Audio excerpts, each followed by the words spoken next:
آمين. السلام عليكم ورحمة الله تعالى وبركاته. بسم الله الرحمن الرحيم. الحمد لله رب العالمين، والصلاة والسلام على أشرف الأنبياء والمرسلين سيدنا وحبيبنا وشفيعنا مولانا محمد وعلى آله وصحبه أجمعين. ربنا لا علم لنا إلا ما علمتنا إنك أنت العليم الحكيم. Rabbi shrah li sadri wa yassir li amri wahlul 'uqdatam min lisani yafqahu qawli, amma ba'du. Yang kami hormati segenap para bapak-bapak, para jemaah salat subuh. Semoga panjenengan setiap langkahnya Allah berkahi, umurnya Allah berkahi, kehidupannya Allah berkahi, dan diberikan umur panjang oleh Allah sebelum dijemput oleh Allah nyawanya, diberikan kesempatan untuk taubat kepada Allah Subhanahu wa taala, ya rabbal alamin. Silakan buka halaman ke-7, 3 dari bawah, 2 dari bawah. 7. Wa hada li'anna ad-dajjal ghayatuhu al-idlalu. Bismillahirrahmanirrahim. Qala musannif rahimahullahu ta'ala wa nafa'ana bi'ulumihi fid dharain amin. Di bulan kemarin kita sudah mempelajari bahwasanya tipe orang mencari ilmu itu ada 3. Tipe mencari ilmu orang ada 3. Yang pertama adalah mencari ilmu, dia jadikan ilmu itu sebagai bekal akhirat. Dia mencari ilmu kemana-mana, dia mencari ilmu untuk bekal akhirat nanti. Dia percaya bahwa ada kehidupan selain kehidupan di dunia ini, yaitu kehidupan yang abadi, yang namanya adalah kehidupan akhirat. Dia mencari ilmu kemana-mana, tiada lain untuk menyiapkan bekal di hari yang sangat perjalanannya panjang. Dan dia tidak bermaksud, tidak ada niat kecuali Allah Subhanahu wa taala dan kampung akhirat. Tipe orang yang mencari ilmu seperti ini adalah tipe-tipe orang yang minal faizi, orang yang beruntung. Maka saya sering memberikan nasihat daripada ilmu-ilmu, daripada kitab-kitab.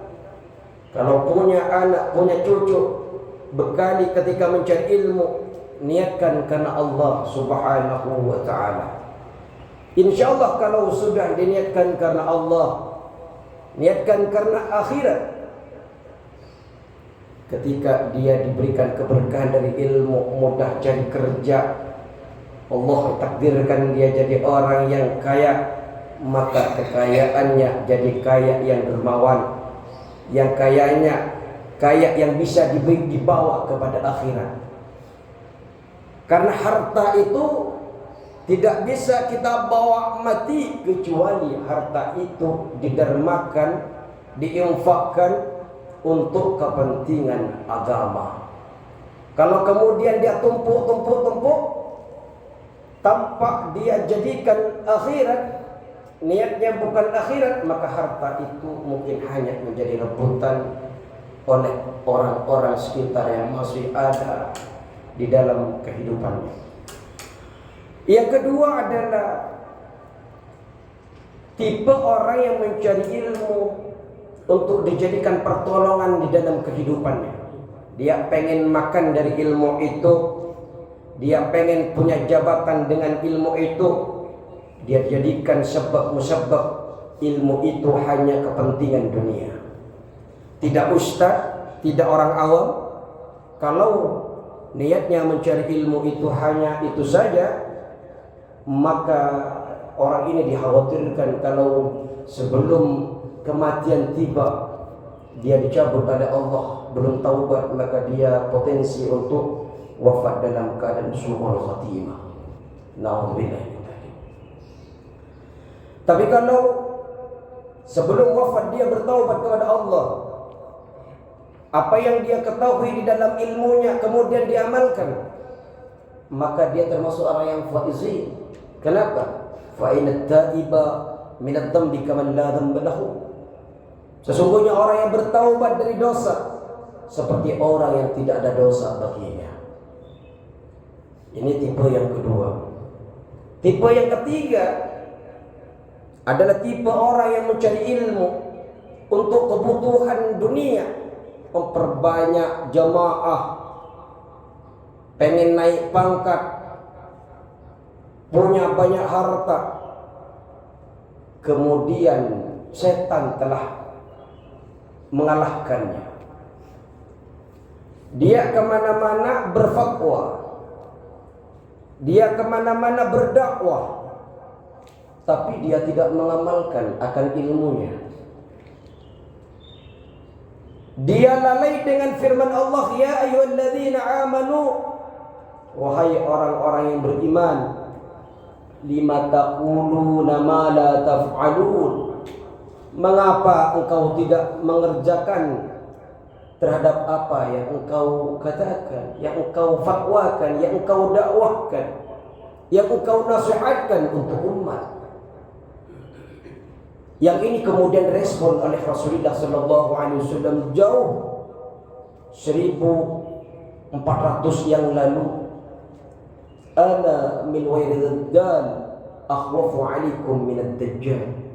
Saya selain dajjal itu ada yang lebih saya takutkan daripada kalian, daripada dajjal. Ditanya, wa ma ya Rasul, apa yang kau takutkan melebihi dajjal ya Rasul? Faqala ulama ulama yang jelek. Siapa ulama jelek? Kullu munafikun kasirul ilmi lisan. Ulama su itu adalah tiap-tiap orang munafik yang banyak ilmu kalamnya, ilmu pembicaraannya, orang terhipnotis dengan omongannya. Jahilul qalbi wal amal, tapi tidak bodoh, kurang di dalam hati dan pengamalannya. Hatinya tidak berhati baik, amalannya tidak sesuai dengan ilmunya. Kita lanjut kepada pelajarannya. Wa hadza li'anna ad-dajjal. Kenapa Rasulullah sallallahu alaihi wasallam lebih takut dari dajjal? Ulama su ini nanti, wa hadza li'anna ad-dajjal. Karena keterangan hadis ini, karena dajjal itu ghayatuhul idlalu.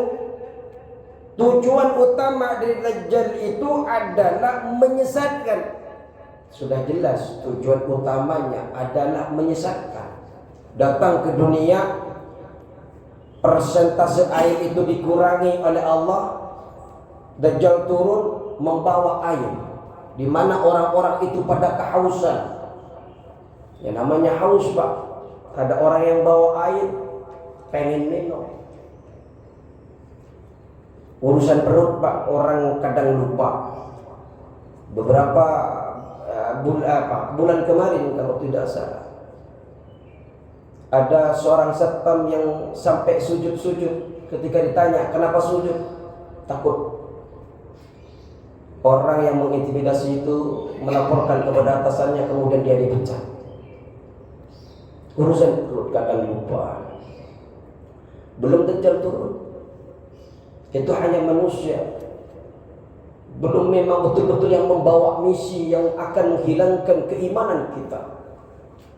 Pada saat itu air oleh Allah dikurangi kadarnya, dikurangi persentasenya, kemudian dajjal itu membawa kita dalam keadaan kehausan, milih mati atau milih hidup dengan tidak beriman kepada Allah Subhanahu wa taala. Dan jangan sampai kita menyangka kita akan selamat daripada itu. Jangan pernah menyangka kita akan selamat daripada tipu daya daripada dajjal.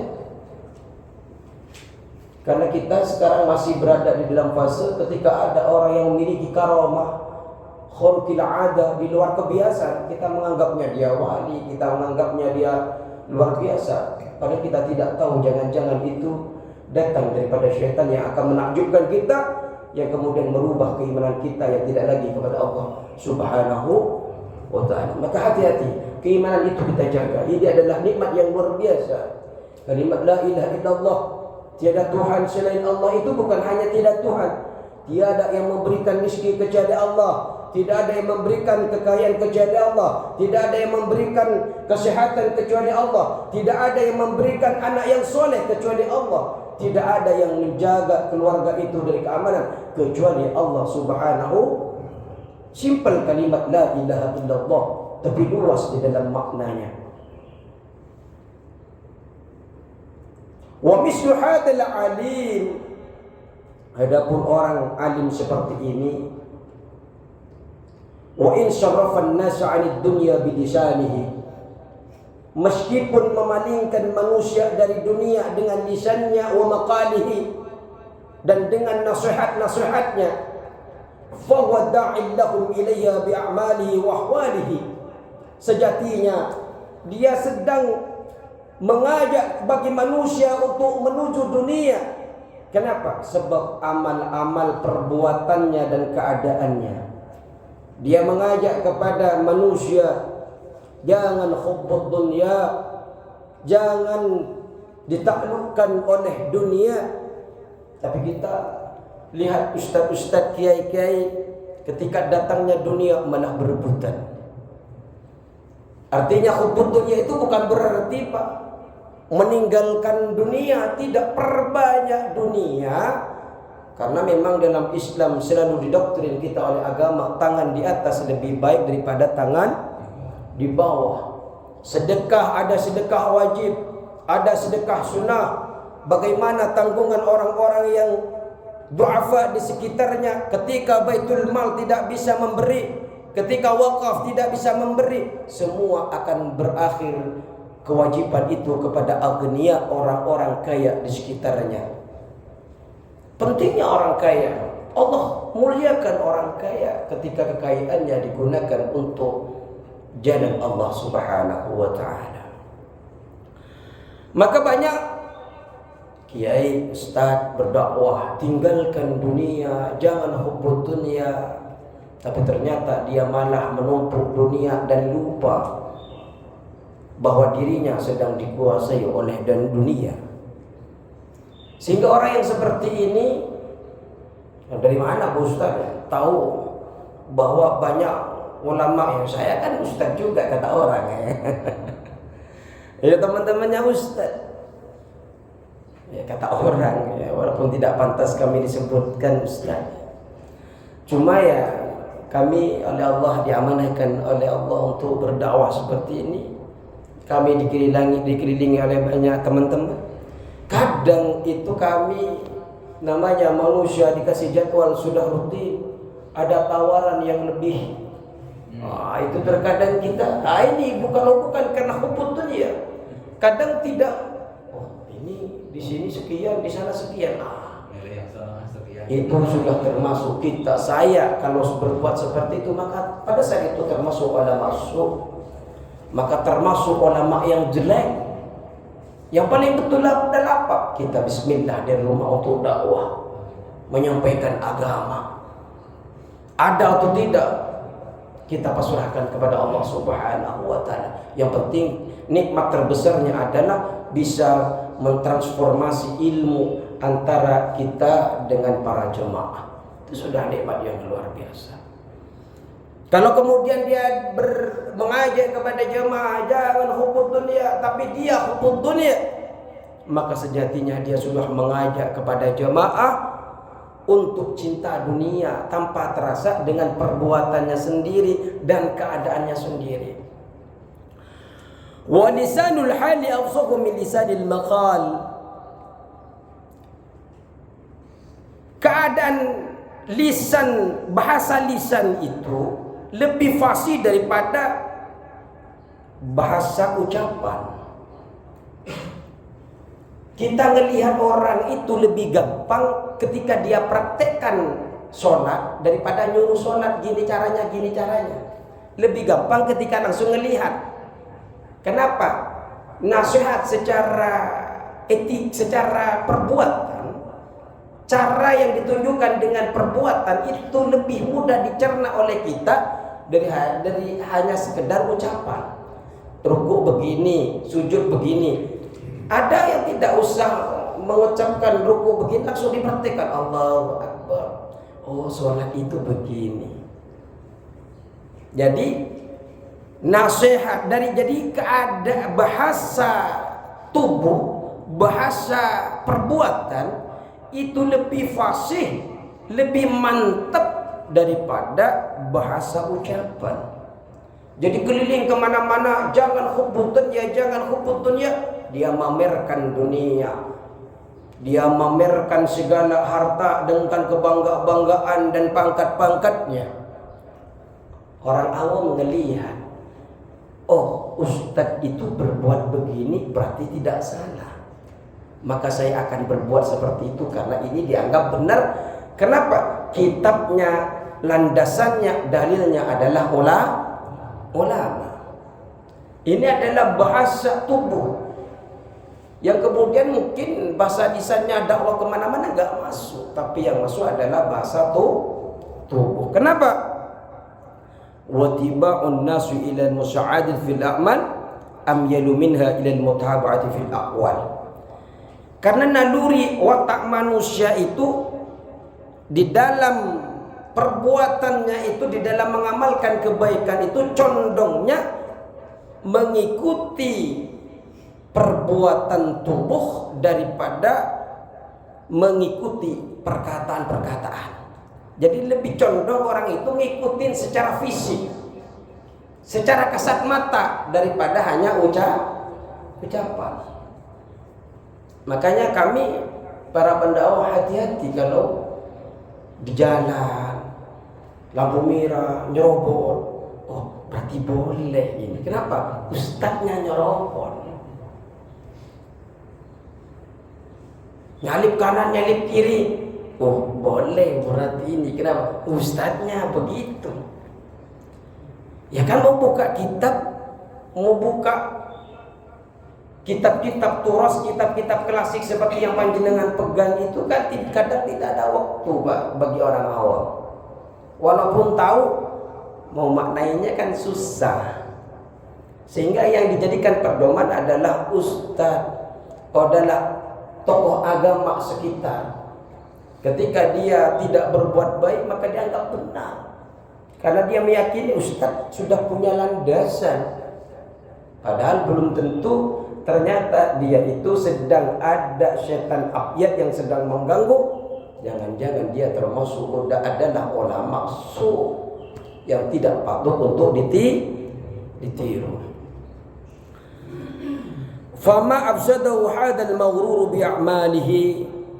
Adapun suatu yang dirusak oleh orang yang tertipu oleh setan tadi dengan amal-amalnya, ulama yang tertipu kepada setan seperti tadi ini, kerusakan yang disebabkan oleh dia aksaru mimma aslahu bi aqwalihi. Kerusakannya lebih banyak dari apa yang diperbagus dengan ucapannya. Ketika perbuatannya sudah tidak baik, walaupun dia memberikan nasihat kemana-mana, tidak masuk. Kenapa? Kerusakan yang ditimbulkan karena orang mengajak kepada perbuatan dia, kepada keadaan sehari-hari dia. Jaga lingkungan, tapi dia tidak menjaga lingkungan. Sopan kepada orang lain malah ditunjuk-tunjuk sama dia seumpamanya. Maka kerusakan kan orang awam. Kenapa sampai bisa lebih rusak ini? Idz karena la yastajri'ul jahilu 'ala ar-rubat fid dunya. Orang jahil, orang awam itu, orang yang tidak punya ilmu itu tidak akan berani 'ala ar-rubati fid dunya, untuk senang di dalam urusan dunia, illa bistisjara'il ulama, kecuali dengan beraninya ulama. Orang awam itu enggak berani pertama kali itu, Pak. Takut mau melangkah ini, takut salah, takut dimurkai Allah, takut dimarahi, takut diazab oleh Allah Subhanahu wa taala. Oh, ini kalau melakukan ini saya takut disiksa oleh Allah. Ini pertama kali awam itu seperti ini, Pak. Tapi ketika melihat ulamanya berani, maka dia akan muncul keberanian untuk berbuat serupa seperti ulama itu. Faqad zara ilmuhu syababan li jur'ati ibadillahi ala ma'asihi. Maka sungguh menjadi ilmunya orang yang ulama su tadi ini menjadi sebab li jur'ati ibadillahi ala ma'asihi. Menjadi beraninya seorang hamba bermaksiat kepada Allah Subhanahu wa taala. Yang tadinya para awam yang tidak memiliki ilmu itu asalnya tidak berani untuk melakukan maksiat karena ulamanya berbuat maksiat duluan sehingga dia berani. Contoh. Ulama itu kadang orang awam itu kadang mau pergi ke klub malam itu takut, Pak. Tapi ketika ngeliat ustadznya kayaknya ke sana, akhirnya ikut-ikutan ke sana. Padahal kadang ustadznya kayaknya mau berdakwah. Akhirnya orang awam juga bilang, saya mau berdakwah juga. Ya beginilah, Pak. Maka hati-hati di dalam menyampaikannya. Mungkin betul memang berdakwah, tapi bagi orang awam yang dilihat adalah sepintas kasat matanya. Wa nafsuhul jahilatu, dan nafsunya orang yang mencari ilmu karena dunia dan oleh tertipu oleh syaitan ini, al-jahilatu yang bodoh, mudillatun yaitu manja. Jadi nafsunya orang yang ketiga ini manja. Ma'dzalika tumannihi, membuatnya berharap sesuatu yang jauh dari kenyataan. Jadi pengen hidup selamanya. Pengen apa? Orang-orang yang seperti ini selalu berharap sesuatu yang mustahil untuk terjadi. Wa turaji, dan membuat berharap sesuatu yang sudah didapatkan. Kemudian ya Allah berikan kepada dia, pengen numpuk lagi. Orang yang cinta dunia seperti ini, ulama-ulama yang seperti ini. Wa tad'u ila ayyamunna 'ala Allah bi'ilmihi, dan dia menyeru untuk menghitung-hitung, mengungkit-ungkit atas ilmunya. Dia merasa banyak ilmunya. Wa tukhayyilu ilaihi nafsuhu, dan juga dia berhayal, dirinya berhayal bahwasanya annahu khairum min katsirin min ibadillah. Dia berhayal, berpikir bahwasanya dia adalah lebih baik dari kebanyakan manusia, daripada hamba Allah Subhanahu wa taala. Orang walaupun ulama banyak ilmunya, ini sejatinya mereka ini sedang berada di tepi jurang. Salah dikit azabnya lebih besar daripada orang awam. Yang kemudian ilmu itu ada berpotensi menyelamatkan kita di akhirat, tapi berpotensi untuk memberatkan kita di akhirat nanti. Kalau ilmunya ini menjadi ilmu yang bermanfaat, maka ini akan menjadi penyelamat kita di dunia dan di akhirat. Tapi kalau ilmunya tidak bermanfaat, maka ini akan menjadi beban, Pak, yang sangat besar sekali bebannya. Ditanya kenapa ilmunya tidak diamalkan, ilmunya disia-siakan, banyak sekali akan menjadi beban. Dan orang yang tertipu oleh setan seperti ini, dia akan merasa lebih baik daripada orang lain. Merasa lebih baik dari orang lain ini berarti sudah takabur. Ya. Man kana fi qalbi la yadkhulul jannata man kana fi qalbihi misqalu dzarratin min kibrin. Tidak masuk surga. Yang punya ilmu kan kadang-kadang yang punya ilmu yang disebut ustaz itu, Pak. Ya. Ustaz, dia disebut ustaz karena dianggap ilmu agamanya mumpuni kan. Anggapan walaupun kadang memang seperti kami betul-betul tidak punya ilmu kadang memang. Yang kemudian dia karena punya ilmu ada potensi untuk merasa lebih baik daripada orang lain. Oh, saya berilmu. Ini kesombongan, merasa takjub pada dirinya. ini berpotensi berada di orang yang ketiga, yang celaka. Tidak mungkin diharapkan taubatnya. Kenapa? Karena takabur. Malaikat Pak malaikat Pak. Malaikat, Nabi Adam, iblis. Ini tiga serangkai yang diceritakan di dalam surah Al-Baqarah. Ini ja'ilun fil ardi khalifah. Ini yang dikatakan Allah kepada malaikat bahwasanya Allah akan menciptakan khalifah di muka bumi, yang namanya adalah Adam alaihis salam. Nabiullah Adam alaihis salam melakukan kesalahan. Satu kesalahan. Apa kesalahannya? Apa kesalahan Nabiullah Adam? Makan buah khuldi. Dikeluarkan dari surga tidak? Langsung dikeluarkan. Iblis melakukan kesalahan tidak, Pak? Melakukan kesalahan. Apa kesalahan iblis? Merasa dirinya tidak mau sujud dan merasa dirinya lebih baik daripada Adam. Ya, yang betul memang membujuk istrinya itu untuk agar bermaksiat. Iblis dan Adam ini sama-sama dikeluarkan dari surga. Nabiullah Adam diterima dosanya, diterima ampunannya tidak, Pak? Ketika berdoa, Rabbana dhalamna anfusana wa illam taghfir lana lanakunanna warhamna lanakunanna minal khasirin. Itu yang dibaca terus. Diampuni tidak dosa-dosanya? Diampuni.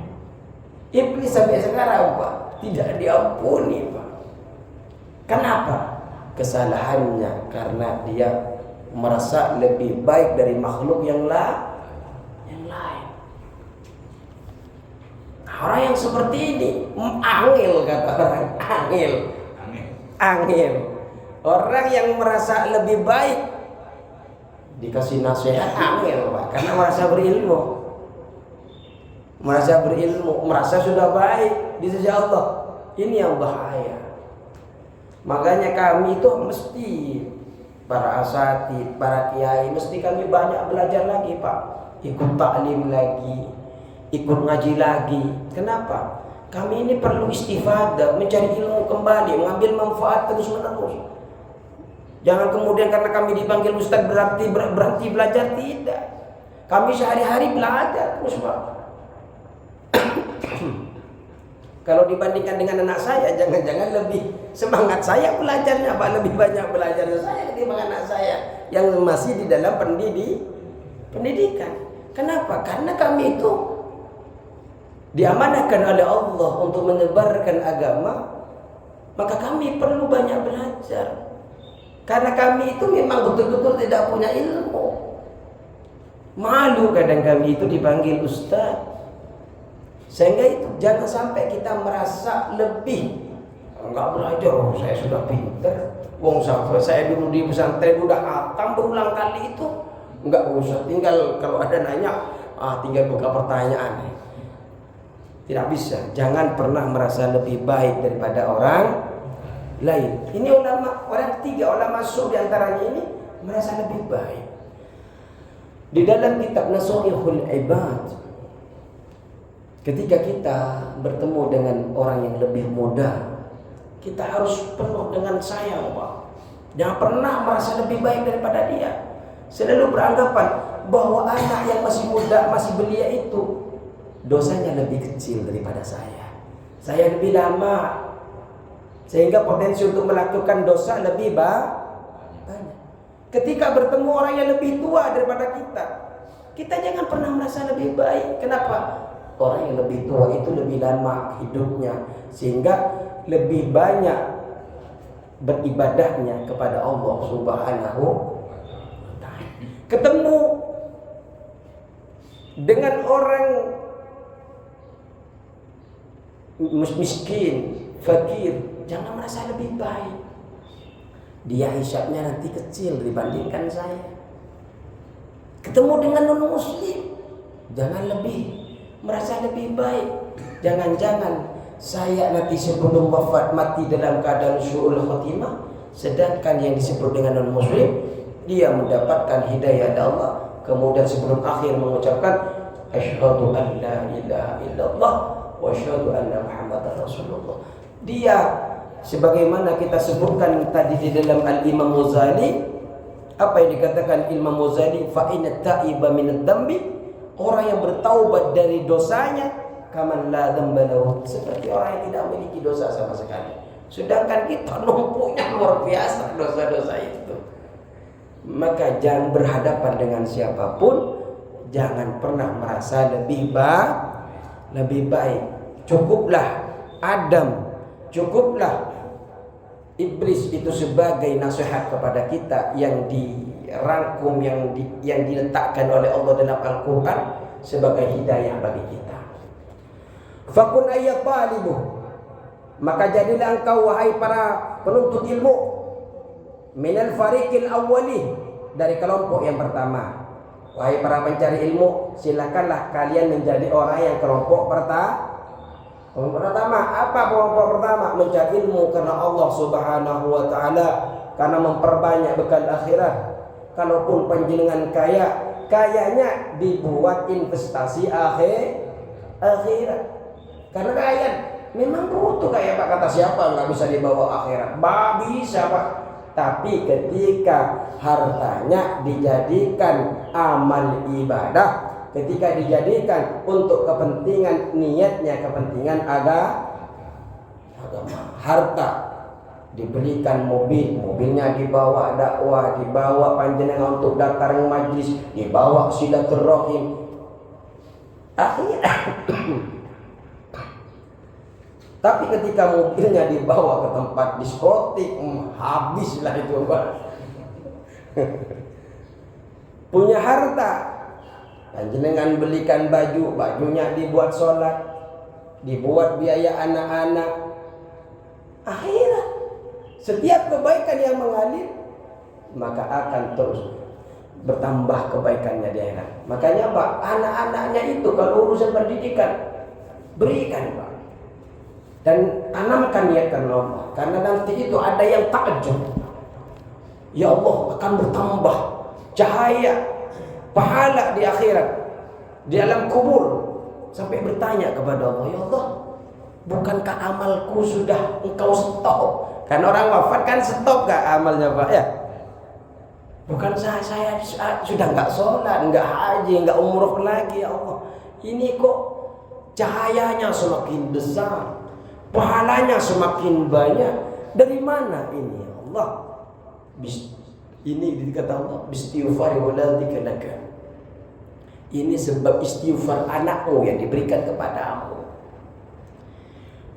Yang kemudian dikatakan bahwa bukan hanya sekedar doa Pak, kebaikan apapun yang diperbuat anaknya, di mana perbuatan itu disebabkan panjenengan dulu mengajarkannya, menyekolahkannya, itu terus ngalir kepada panjenengan di akhirat nanti.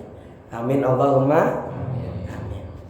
Semoga anak-anaknya semua menjadi anak yang saleh dan salehah.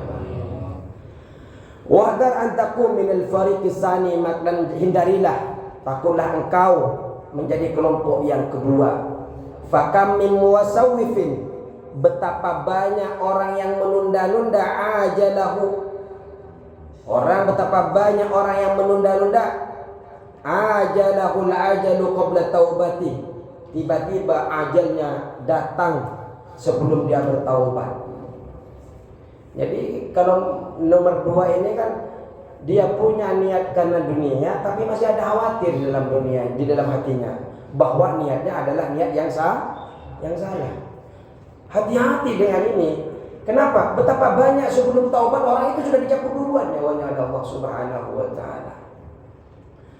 Fa khasira, maka menjadi orang yang rugi ketika wafat sebelum bertaubat. Wa iyyaka summa iyyaka, ini kata Imam Ghazali. Maka waspadalah, hati-hatilah engkau, jauhilah dan jauhilah engkau, kata Imam Ghazali. Sangat perhatian. Apa? Antakuna minal farqis salisi, engkau menjadi kelompok yang ketiga. Kenapa menjadi kelompok ketiga? mencari ilmu karena kedudukan. Setan sudah mengalahkan. Tidak ada rasa bersalah, tidak ada rasa khawatir di dalam su'ul khotimah. Dia beranggapan orang yang paling baik. Dia menganggap dirinya ulama, berpakaiannya ulama, bersikapnya seperti ulama. Dia menyuruh dakwah kemana-mana, tapi nyatanya dia menyuruh sesuatu tapi dia malah meninggalkannya. Dia melarang kepada umat tapi dia melakukannya. Ini adalah ulama su'. Hati-hati dengan orang ini. Kenapa? Fatahlika halakan. Maka orang ini kau akan binasa dengan kebinasan. La yurja ma'ahu, yang tidak diharapkan beserta celaka itu. Fala khuka wala yantadiru, dan tidak ada keuntungan, dan wala yantadiru solahuka, dan tidak bisa dinantikan kebaikannya. Kalau sudah menjadi orang ketiga karena sudah merasa lebih baik, karena ada potensi sombong, maka tidak ada rasa kekurangan sedikit pun dalam hatinya. Nasihat apapun akan mentah. Fa in qulta, maka jika engkau berkata, fama bidayatul hidayah, apa permulaan hidayah itu? Li ujarriba biha nafsi, agar aku mencoba dengan hidayah itu kepada diriku. Nah, ini yang Imam Ghazali sudah memulai pelajaran ini. Kalau mulai kemarin ini muqaddimah apa? Sampai sekarang adalah pendahuluan, kata pengantar masih. Jadi mungkin bulan depan baru materinya. Jadi yang kita kaji itu masih prolog lah daripada Al-Imam Ghazali. Fa'lam. Jadi ketika kita tanya apa sih permulaan hidayah, biar saya coba kepada diri saya. Nah, ini Al-Imam Ghazali akan mengajarkan kepada kita. Fa'lam, maka ketahuilah engkau anna bidayataha, bahwasanya permulaan hidayah dhahirutut taqwa, apa yang tampak dari takwa kita. Sholat, zakat itu kan tampak dari takwa kita kan Pak. Itu merupakan permulaan hidayah. Wa nihayatuha batilu taqwa, dan puncak daripada ketakwaan, puncak daripada hidayah itu adalah yang tersembunyi daripada takwa. Bisa panjenengan tenang, bisa panjenengan lebih senang bersama Allah. Ini adalah batin-batin kita yang kemudian tumbuh. Kesenangan kita kepada Allah ini adalah merupakan bentuk daripada puncak dari takwa kita kepada Allah Subhanahu, puncak daripada hidayah itu. Fala akibata illa bittaqwa, maka tidak ada akhir yang baik illa bittaqwa, kecuali orang yang bertakwa. Wala hidayata illa lil muttaqin, dan tidak ada petunjuk kecuali bagi orang-orang yang bertakwa. Apa takwa itu? Wa taqwa ibaratun an imtisali awamirillah. Takwa itu adalah ungkapan dari melaksanakan perintah-perintahnya Allah, wajtinabi nawahihi, dan menjauhi larangan-larangannya Allah Subhanahu wa ta'ala. Fahuma, maka adapun di dalam melaksanakan perintah-perintahnya Allah dan menjauh-jauhi Allah, fahuma kismani, kami akan membaginya dengan dua bagian. Jadi di dalam bab ini akan menjelaskan dengan dua bagian. Ada bagian di dalam menjelaskan bagaimana sih cara taat kepada Allah, etika-etikanya, apakah sudah betul ketaatan kita atau enggak. Kita akan dibawa oleh Al-Imam Ghazali. Sholatnya apakah sudah betul, bukan hanya sah, tapi apakah sudah sopan. Wudunya apakah sudah betul, apakah sudah sempurna, bukan hanya perkara sah. Ini akan diajarkan dengan komplit dengan doa-doanya. Makanya panjenengan ini akan banyak doa nanti Pak.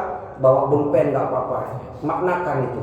Sehingga doa-doa nanti itu Pak, ibadah itu diterima atau tidaknya sesuai kadar khusyuknya. Khusyuk itu diterima, didapatkan ketika kita paham apa yang sedang kita lakukan, apa yang kita baca.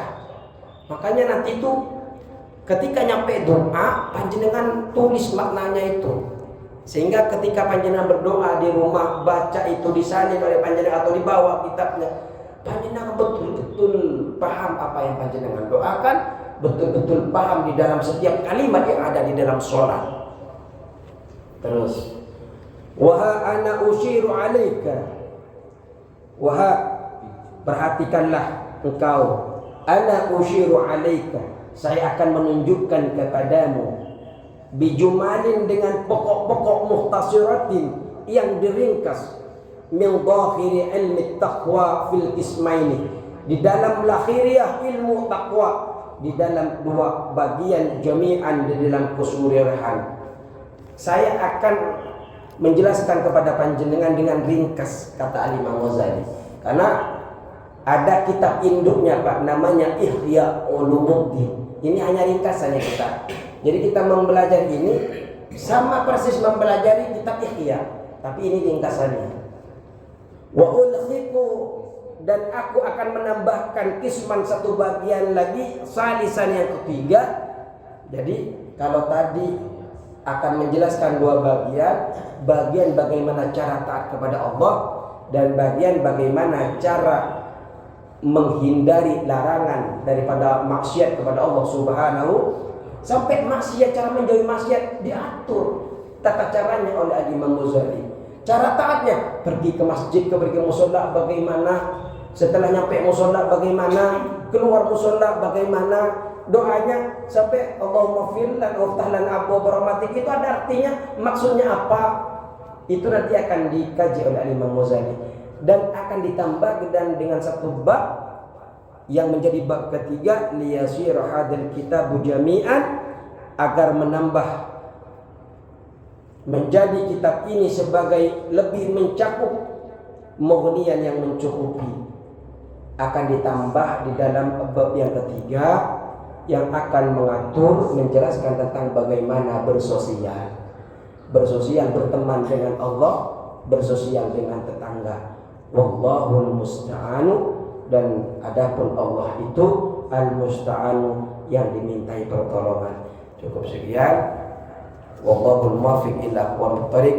Wassalamualaikum warahmatullahi wabarakatuh.